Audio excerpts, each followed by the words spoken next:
اور ہم کلمے میں بھی پڑھتے ہیں والخیر کلہ بیدیک والشر لیس الیک. برائی اللہ کی طرف منسوب نہیں کی جاتی، اللہ کے قانون کے تحت ہوتا ہے. جسے حضرت ابراہیم نے فرمایا کہ وَإِذَا مَرِضْتُ فَهُوَ يَشْفِينِ، جب میں بیمار ہوتا ہوں، بے احتیاطی سے، غفلت سے. یہ بات قرآن میں جگہ جگہ سمجھائی گئی ہے اور یہ بھی بتا دیا گیا ہے کہ اللہ تعالیٰ کسی کو برائی یا بھلائی کی طرف کیسے لے جاتا ہے.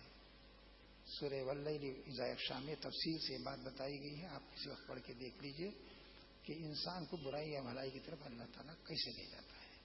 تو اللہ کے قانون کی طرف اس میں اشارہ ہوتا ہے. یہ نہیں ہے کہ کسی کو زبردستی اس نے گھما دیا برائی کی طرف، کسی کو زبردستی بھلائی کی طرف. جی اچھی بات ہے.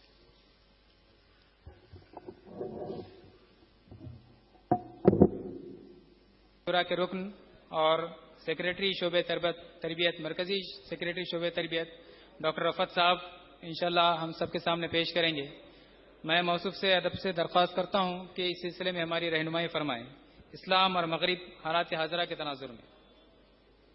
عالمین والصلاة والسلام علی رسولہ الکریم.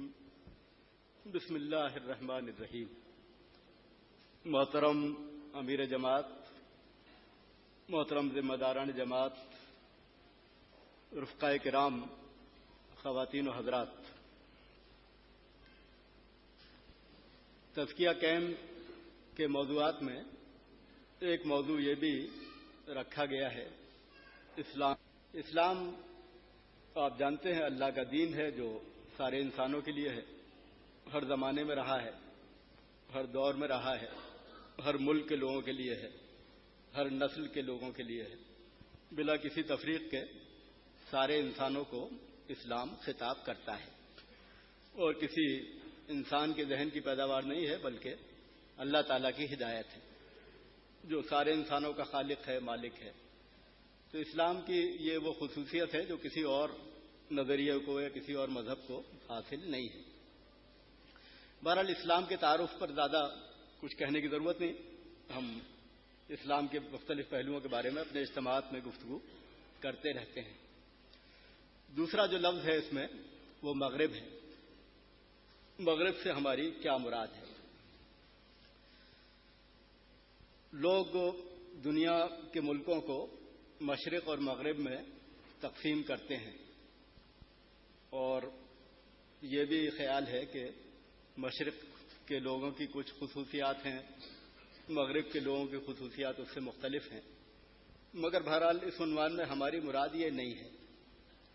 جہاں تک اسلام کا نقطہ نظر ہے وہ یہ سمجھتا ہے کہ چاہے انسان مشرق میں رہتے ہوں یا مغرب میں رہتے ہوں، ان کی فطرت یکساں ہے. کچھ ان کے مزاج اور ذوق میں فرق ہو سکتا ہے مگر وہ فرق بہت ہی جزوی معمولی ہے.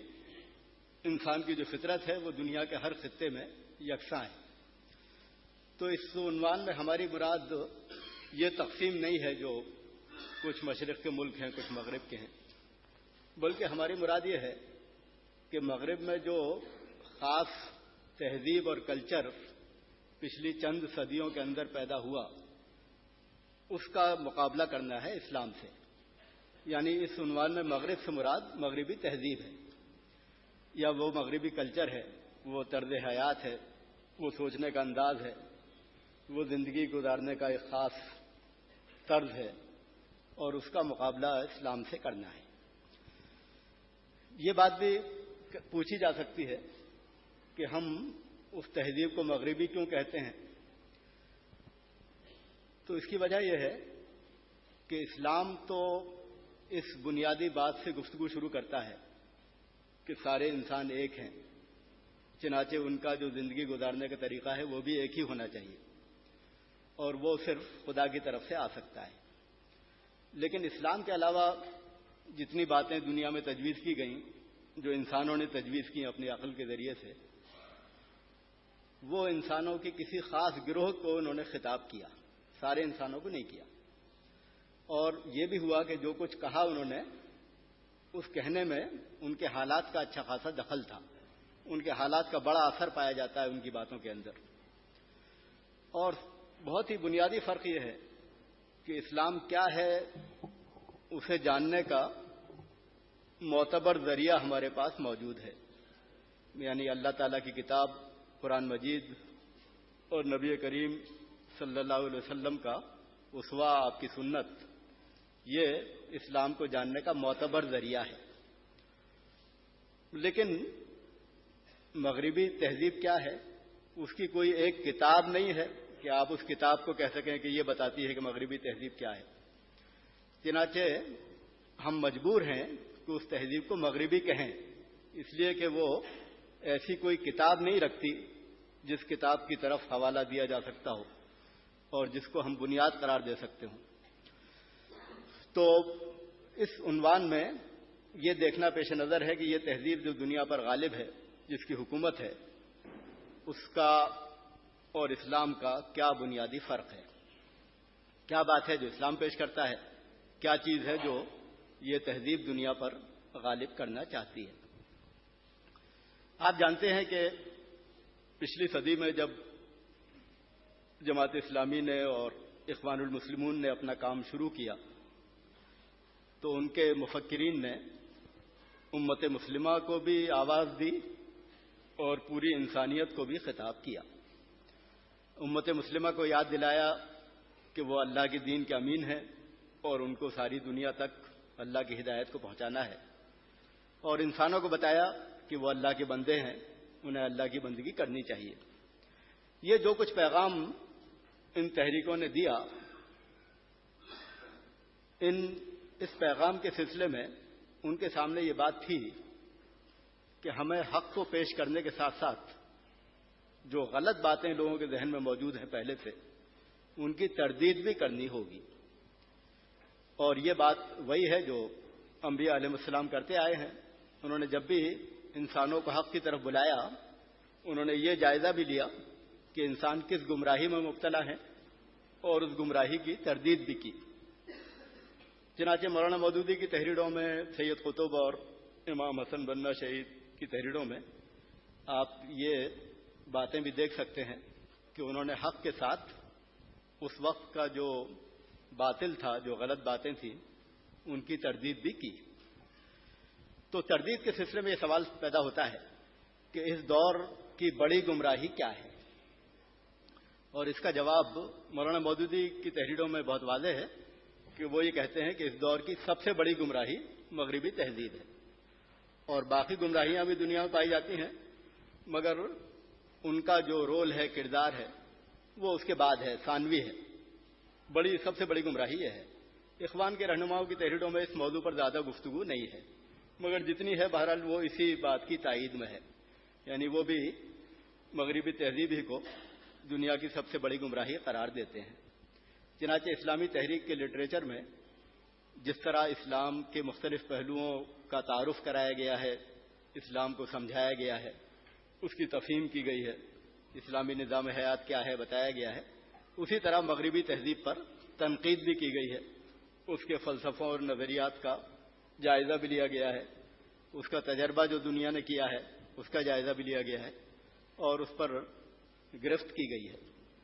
تو یہ جو تنقید ہے یہ اس لیے ہے کہ آپ حق کی پہچان اسی وقت کرا سکتے ہیں جبکہ اس کے ساتھ ساتھ غیر حق یا باطل کی پہچان بھی کرائیں. محترم حضرات، ہم اپنے ملک کے تناظر میں یہ بات کہہ سکتے ہیں کہ یہ جو جواب ہمارے مفکرین نے دیا، ہمارے ملک کی حد تک یہ جواب کافی نہیں ہے. مغربی تہذیب کے علاوہ ہم شرک کو، مشرکانہ خیالات کو بھی بہت بڑی گمراہی سمجھتے ہیں. تو وہ ضرورت اپنی جگہ باقی ہے کہ مغربی تہذیب کے افکار کی تردید کی جائے اور اس کا مقابلہ کیا جائے علمی اور فکری سطح پر. لیکن ہمارے ملک کی حد تک ہمیں بہرحال یہ تسلیم کرنا چاہیے کہ یہاں جو ایک دوسری بڑی گمراہی شرک کی شکل میں موجود ہے وہ بھی کچھ کم اہمیت نہیں رکھتی، اور حق کے تعارف کے سلسلے میں اس شرک کی تردید بھی ضروری ہے. اس پر ہمارے لٹریچر میں کتابیں کم ہیں نسبتاً، بہرحال کچھ نہ کچھ موجود ہیں اور اس میں کچھ اضافہ ہو رہا ہے. اور وہ میدان ایسا ہے جو توجہ کا مستحق ہے. لیکن اس وقت کا عنوان بہرحال صرف مغربی تہذیب سے متعلق ہے. مغربی تہذیب نے نظریات پیش کیے. ان نظریات نے انسانوں کے دلوں کو اور ذہنوں کو گمراہ کیا، اور یہ 20ویں صدی کے آخر تک ان نظریات کا خاصا اثر انسانوں پر تھا، خود مسلمانوں پر بھی تھا. لیکن 20ویں صدی کے آخر میں مغربی تہذیب کے نظریات کا چرچا بہت کم ہو گیا. عوامی دنیا میں بھی کم ہو گیا اور علمی دنیا میں بھی کم ہو گیا.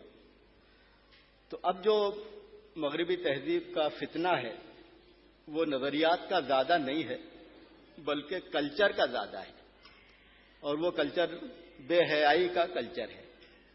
اس میں ایک طرف تو بے حیائی ہے اور دوسری طرف اس میں اسراف بیجا ہے، جسے کنزیومرزم کہا جاتا ہے. بے تحاشا، بے مصرف، غلط کاموں میں پیسے کا خرچ کرنا اور اس پیسے کے خرچ کرنے کو پورے ذرائع ابلاغ کے ذریعے سے دنیا میں عام کرنا. تو اخلاقی بے راہ روی کی جو مختلف شکلیں ہیں وہ مغربی کلچر ہے. اور اب جو مغربی تہذیب کی جو خرابی ہے وہ نظریات کے ذریعے سے زیادہ نہیں آ رہی دنیا میں، بلکہ اس کلچر کے ذریعے سے آ رہی ہے. اور نظریات کی تردید کے لیے استدلال کرنا ہوتا ہے، بحث و مباحثہ کرنا ہوتا ہے، کتابیں لکھنی ہوتی ہیں، سمجھنا سمجھانا ہوتا ہے. اور کلچر کے ذریعے سے جو خرابی آتی ہے اس کا مقابلہ کرنے کے لیے کچھ اور تدبیروں کی ضرورت پڑتی ہے. کچھ نہ کچھ تو استدلال کا رول اس میں بھی ہے، لیکن اس میں زیادہ رول اپنے صالح سماجی نظام کو مستحکم بنانے کا ہے. اور مغرب نے جو باتیں قدریں پیش کی ہیں اس کے مقابلے میں صحیح صالح قدریں پیش کرنے کا کام ہے. عنوان اسلام اور مغرب، اس میں اگر ہم مسلمان کی حیثیت سے جائزہ لیتے ہیں تو مغرب ہمیں چیلنج نظر آتا ہے. مغرب کی دنیا کو جو لوگ چلا رہے ہیں، حکومتوں کو، نظام تعلیم کو، نظام قانون کو، حکومتوں کو، جب وہ جائزہ لیتے ہیں تو اسلام انہیں چیلنج نظر آتا ہے. تو یہ مقابلہ دو طرفہ ہے. چیلنج کا احساس دونوں طرف ہے. مغرب کو بھی احساس ہے کہ نظریات کی اور کلچر کی دنیا میں اگر کوئی اس کے لیے چیلنج ہے تو اسلام ہے، اور جس حد تک مسلمان اسلام کے علمبردار ہیں اسی اعتبار سے مسلمان بھی چیلنج ہے. اور یہی احساس ہم کو بھی ہے کہ ہمیں دنیا میں جس گمراہی کا مقابلہ کرنا ہے وہ گمراہی مغربی تہذیب کی شکل میں سامنے آئی ہے. محترم حضرات، یہ بات کہ نظریات کا رول کم ہو گیا ہے، اس کے باوجود اس کا ذکر ضروری ہے، اس لیے کہ وہ ختم نہیں ہوا ہے. اور اب تک علمی دنیا میں مغربی نظریات ہی غالب ہیں، وہی پڑھائے جاتے ہیں. ذرائع ابلاغ پر بھی انہی کا اثر ہوتا ہے، قانون سازی بھی اسی سے متاثر ہوتی ہے. نظریات بہت سے ہیں، ان میں بنیادی بات کا ذکر آپ کے سامنے کیا جائے گا. یعنی کیا بات ہے جو طرز فکر میں، سوچنے کے انداز میں مشترک ہے. وہ بات عالم غیب کا انکار ہے. اسلام اپنی بات یہاں سے شروع کرتا ہے کہ یہ جو ہدایت ہے یہ ان لوگوں کے لیے ہے جو یؤمنون بالغیب ہیں. ہدایت ان لوگوں کے لیے ہے جو غیب پر ایمان لاتے ہیں. اور مغرب جو گفتگو شروع کرتا ہے وہ غیب نہیں ہے، کوئی عالم غیب نہیں ہے، بلکہ یہی دنیا ہے جو ہمیں نظر آتی ہے. یہ کل حقیقت ہے. جو کچھ ہمیں نظر نہیں آتا، جو کچھ کانوں سے سنائی نہیں دیتا، جو کچھ آنکھوں سے نہیں دیکھا جا سکتا، جو کچھ ہمارے حواس کی گرفت میں نہیں آتا، وہ حقیقت نہیں ہے بلکہ وہ محض خیال آرائی ہے. حقیقت بس اتنی ہے جو نظر آتی ہے. تو غیب کا انکار کرنا یہ مغرب کے نظریات کا نقطۂ آغاز ہے. اس کی ایک تو وجہ ہے کیوں انکار، اور ایک اس کے نتائج ہیں. تو وجہ کیا ہے؟ تو وجہ وہ تاریخ ہے جو مغرب کی دنیا میں، یورپ کی دنیا میں مذہب اور عقل کی کشمکش کی تاریخ ہے، اور یہ ایک الگ موضوع ہے، اس کی تفصیل میں نہیں جانا ہے، مگر مختصر بات یہ ہے کہ جو مذہب وہاں موجود تھا عیسائیت کی شکل میں، جو اصل دین میں تحریف کر کے بنایا گیا تھا، اس مذہب میں غیر معقول باتیں لوگوں سے منوائی جاتی تھیں. مثال کے طور پر یہ بات کہ خدا ایک بھی ہے اور تین بھی ہے، یہ ایسی بات ہے جو کسی معقول آدمی کے دماغ میں نہیں آ سکتی. اسی طرح یہ بات کہ ہم خدا سے براہ راست اپنے گناہ نہیں بخشوا سکتے، بلکہ اس میں پریسٹ یا پجاری کا واسطہ ضروری ہے، اسی کے ذریعے سے گناہ بخشوائے جا سکتے ہیں. یا مثلا یہ بات کہ خدا کا بیٹا دنیا میں آیا اور اس نے سولی پر چڑھ کر انسانوں کے گناہوں کا کفارہ ادا کیا، تو انسان اب اپنے گناہوں کے لیے ذمہ دار نہیں رہے، بس اس شرط کے ساتھ کہ وہ خدا کے بیٹے پر ایمان لے آئے. یہ بات انفرادی ذمہ داری کو ختم کر دیتی ہے، کسی معقول آدمی کی سمجھ میں یہ بات نہیں آ سکتی.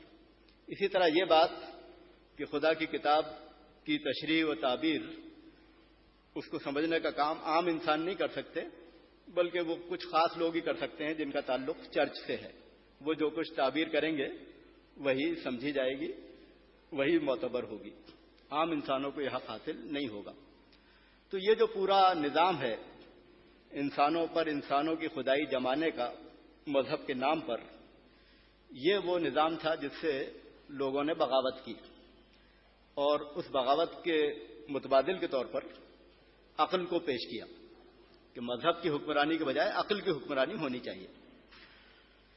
اور جب لوگوں نے یہ دیکھا کہ جب تک لوگ خدا کو مانتے رہیں گے وہ مذہب کو بھی مانتے رہیں گے، تو اگر مذہب سے چھٹکارا پانا ہے تو خدا کا انکار کرنا ہوگا.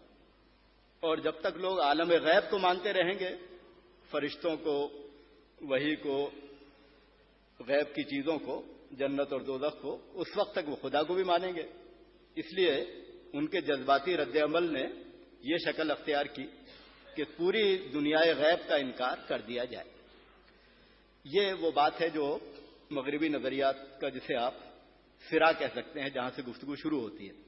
اور ہر مغربی نظریے میں یہ بات مشترک ہے، چاہے وہ مارکسزم ہو، چاہے وہ سرمایہ داری ہو، جس حد تک وہ اس کی نظریاتی بنیاد پائی جاتی ہے، یا کچھ اور ہو، ان سب نے عالم غیب کا انکار کیا ہے. اور یہ انکار ان کے فلسفوں میں، ان کے افکار میں، ان کی کتابوں میں، ان کی تحریروں میں نمایاں پایا جاتا ہے. اور بڑی بحثیں اس پر کی گئی ہیں کہ خدا کو ماننا کیوں نامعقول ہے اور خدا کا انکار کس لیے عقل کا تقاضا ہے. یہ تو اس کی وجہ ہے. اب اس کے کچھ نتائج ہیں کہ غیب کے انکار کے نتائج. امیر جماعت کے خطاب میں یہ بات آپ نے سنی کہ اسلام انسان کی پوری زندگی کو خطاب کرتا ہے، فرد کی تربیت بھی اور اجتماعیت کی اصلاح بھی، خاندان کا نظام بھی اور حکومت کا نظام بھی. زندگی کا کوئی پہلو بھی ایسا نہیں ہے انسان کے جذبات سے لے کر انسان کے کاموں تک جو اسلام کے دائرے سے باہر ہو. لیکن موجودہ نظریات کا یہ حال نہیں ہے. موجودہ نظریات انسان کی زندگی کے صرف اجتماعی گوشے پر گفتگو کرتے ہیں، یعنی سیاسی نظام کیسا ہو، معاشی نظام کیسا ہو، یا اگر بہت ان کا دائرہ بڑھتا ہے تو کچھ سماجی نظام کے بارے میں آ جاتا ہے. لیکن فرد کیسا ہو، اس کے خیالات کیا ہوں، اس کی تربیت کیسے ہو، جو چیزیں انسان کے ذہن میں ہیں، قلب میں ہیں، اس پوری دنیا کے بارے میں موجودہ نظریات کوئی گفتگو نہیں کرتے. تو عالم غیب کے انکار کا پہلا نتیجہ تو یہ ہے کہ وہ سارے نظریات ظاہر سے متعلق ہیں، اور جب وہ ظاہر سے متعلق ہیں تو وہ انسان کی زندگی کے صرف اجتماعی پہلو پر گفتگو کرتے ہیں. یہ بہت بڑی بے اعتدالی ہے جس کا تھوڑا سا اثر ہم نے بھی قبول کیا ہے. تو بہرحال اس اثر سے تو ہمیں آزاد ہونا چاہیے کہ اسلام جو بات کہتا ہے، معتدل بات، کہ جس طرح اجتماعی زندگی اہم ہے اور تجزیے کا اور خطاب کا عنوان ہے، اسی طرح فرد بھی اہم ہے، اس کے ذہن، اس کا قلب، اس کی ذات. تو وہ جو نقطۂ اعتدال اس وقت پیدا ہوتا ہے جب انسان عالم غیب کو بھی مانتا ہے اور عالم شہادت کو بھی مانتا ہے، تو وہ بے اعتدالی انکار کے نتیجے میں پیدا ہو جاتی ہے. دوسرا نتیجہ جو نکلتا ہے عالم غیب کے انکار کا، وہ یہ ہے کہ اخلاق کے لیے کوئی بنیاد باقی نہیں رہتی، اس لیے کہ اخلاق کے لیے جو بنیادیں ہیں وہ صرف دو ہیں۔ اصل بنیاد تو خدا کا اقرار ہے، آدمی خدا کو مانتا ہو، اس کے آگے جواب دہی کا احساس ہو، تو یہ اخلاق کی بنیاد ہے۔ دوسری بنیاد ثانوی جو ہے وہ ضمیر ہے، انسانی ضمیر، مگر انسانی ضمیر بھی کچھ غیب جیسی چیز ہے، تو انسانی ضمیر کا بہت صاف صاف انکار تو نہیں کرتے مغربی مفکرین، لیکن انداز کلام ایسا ہی ہوتا ہے کہ وہ انسانی ضمیر کو سماجی روایات کا نتیجہ قرار دیتے ہیں۔ مثلاً وہ کہتے ہیں کہ بھئی آپ کے نزدیک حیا اور پردہ یہ بہت ہی قابل قدریں ہیں، لیکن یہ محض اس لیے ہے کہ آپ کا سماج ان باتوں کا پابند ہے۔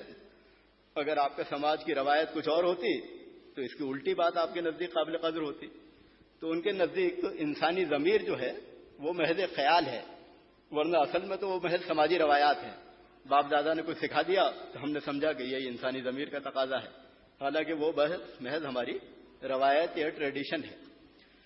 تو یہ دوسرا نتیجہ ہے کہ اخلاق کی بنیاد، اصل بنیاد بھی باقی نہیں رہتی، اور جو دوسری بنیاد تھی انسانی ضمیر وہ بھی باقی نہیں رہتی۔ پھر عالم غیب کے انکار کا جو تیسرا نتیجہ نکلتا ہے وہ یہ نتیجہ ہے کہ انسان جو ضابطہ بنائے گا، قانون بنائے گا، چاہے وہ اجتماعی معاملات کا ہی کیوں نہ ہو، صرف وہ بہرحال اس کو اپنی عقل سے ہی بنانا پڑے گا، اور اس کے لیے کوئی ضابطہ، کوئی بنیادیں موجود نہیں ہیں، ایسی بنیادیں جن پر سارے انسانوں کو اتفاق کرنا ہو یا سارے انسانوں کا ان پر اتفاق ہو سکتا ہو۔ محترم حضرات، یہاں سے وہ کہاں سے لائیں؟ تو دنیا میں عملاً قانون سازی کیسے ہوتی ہے اس کا جائزہ آپ کو لینا چاہیے۔ اس بحث کو آپ چھوڑ بھی دیں کہ جن کو نمائندے کہا جاتا ہے وہ نمائندے ہیں بھی کہ نہیں، کتنی تعداد کے نمائندے ہیں وہ، لیکن اگر آپ مان بھی لیں کہ نمائندے ہیں تو قانون سازی عملاً دنیا میں کیسے ہوتی ہے؟ تو عملاً دنیا میں جن ملکوں کا رعب ہمارے اوپر طاری ہے، انگلینڈ کا، امریکہ کا، تو وہاں کے جو قانون ہیں ان کو ہم سامنے رکھتے ہیں اور ان کی بنیاد پر قانون بناتے ہیں، اور بنانے کا کام